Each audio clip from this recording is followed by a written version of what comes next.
श्रीमती अनवा मुजारा ने बालाघाट विधानसभा की दावेदारी को लेकर कही बड़ी बात।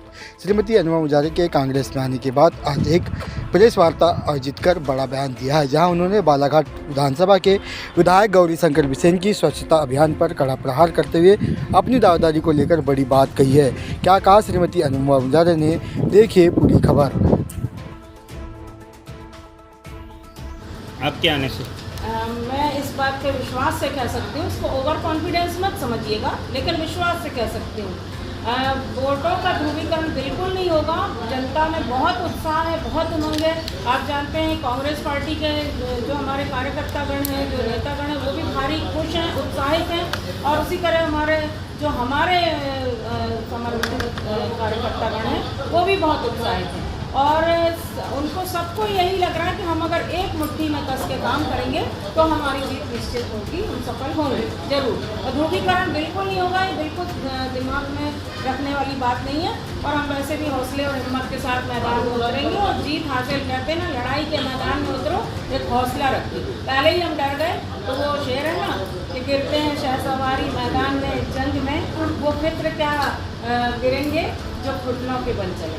ठीक है ना? क्या आप तो जनता की भावनाओं का सम्मान करते हो, और कांग्रेस पार्टी के भी नेताओं, बड़े नेता जो हैं, उनसे लेकर छोटे कार्यकर्ताओं तक की बात का सम्मान रखते हुए हमने कांग्रेस पार्टी में प्रवेश किया और किसी तरह का हमारा कोई मतभेद नहीं है। पूरा परिवार एक है, एक रहेगा। आपके कांग्रेस में आते ही बालाघाट सीट से दावेदारी की चर्चाएं बहुत तेज है। उधर मुंजारे जी ने भी बोला है कि हम बालाघाट सीट से अपनी क्रांतिकारी पार्टी से प्रत्याशी खड़ा करेंगे। कितनी चुनौती महसूस करेंगे आप आगे? आपके परिवार ने ही आपके कांग्रेस में आने से किनारा कर लिया है। नहीं, देखिए, मुंजारे जी एक बालाघाट जिले के क्रांतिकारी नेता हैं, आप सभी जानते हैं। उनकी क्रांतिकारी विचारधारा से हर एक नागरिक परिचित है, ना सिर्फ बालाघाट जिले के नागरिक बल्कि संपूर्ण मध्य प्रदेश के लोग उनको अच्छे से जानते हैं। तो वो अपनी जगह स्वतंत्र है, क्योंकि उन्होंने कांग्रेस की सदस्यता नहीं ली है। इसलिए जो वो बात रख रहे हैं, जो कह रहे हैं, वो उनके विचार हैं, उनकी क्रांतिकारी विचारधारा है। लेकिन मैं और शांतन हूँ, क्योंकि कांग्रेस पार्टी में शामिल है, तो हम एक कांग्रेस पार्टी के अनुशासित सिपाही की तरह काम करना चाहते हैं। मैंने दावेदारी कभी नहीं की, ये बात तय है। आप जानते हैं, मैंने कभी एक बार भी, आप लोग गवाह हैं, मैंने कभी नहीं कहा होगा कि मैं कांग्रेस की टिकट की दावेदारी करती हूँ। मुझे हमारे जो श्रेष्ठ नेता हैं, बड़े नेता, इस योग अगर समझते हैं, इस काबिल मुझे समझते हैं, मेरे क्षेत्र की जनता अगर मुझे इस काबिल समझती है और अगर मुझे ऐसा अवसर मिलता है तो मैं उसमें इनकार यदि टिकट नहीं मिलेगी तो क्या आप बागी होकर लड़ेंगे बालाघाट सीट से? मैं ऐसा कभी सोच भी नहीं सकती। मैं तो कल्पना से बाहर की बात है। मैं इस परिवार में नए सदस्य के रूप में शामिल हुई हूँ। तो मैं, आप लोगों ने भी देखा होगा, मैं अभी मेरा पहला जो काम है, मैं जितने भी हमारे वरिष्ठ कांग्रेस के जो संस्थापक सदस्यगण हैं बालाघाट जिले के, उनके घर में जाके सौजन्य भेंट कर रही हूँ, क्योंकि मैं जानती हूँ कि वो हमारे वट वृक्ष की तरह, हमारे सिर पर उनका आशीर्वाद का हाथ रहेगा तो हम बहुत कुछ कर पाएंगे।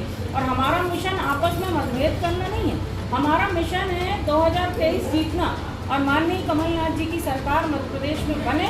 इस दिशा में हमको पूरे जमीनी स्तर पे कार्य करना है, हमारी कोशिश ये है। और उस कोशिश में अगर हम एक तिनके के रूप में भी अगर काम कर पाए और उसमें सफलता प्राप्त कर पाए, तो हमें लगेगा कि कांग्रेस पार्टी को ज्वाइन करने का हमारा सही मतलब साबित हो। एक सवाल और था, मुंजारे जी स्वयं परसवाड़ा सीट से लड़ने की बात कह रहे हैं और कांग्रेस से विधायक मतलब पूर्व विधायक मधु भगत जी का नाम सामने है, तो क्या आप पति के खिलाफ कांग्रेस संगठन से प्रचार करेंगी?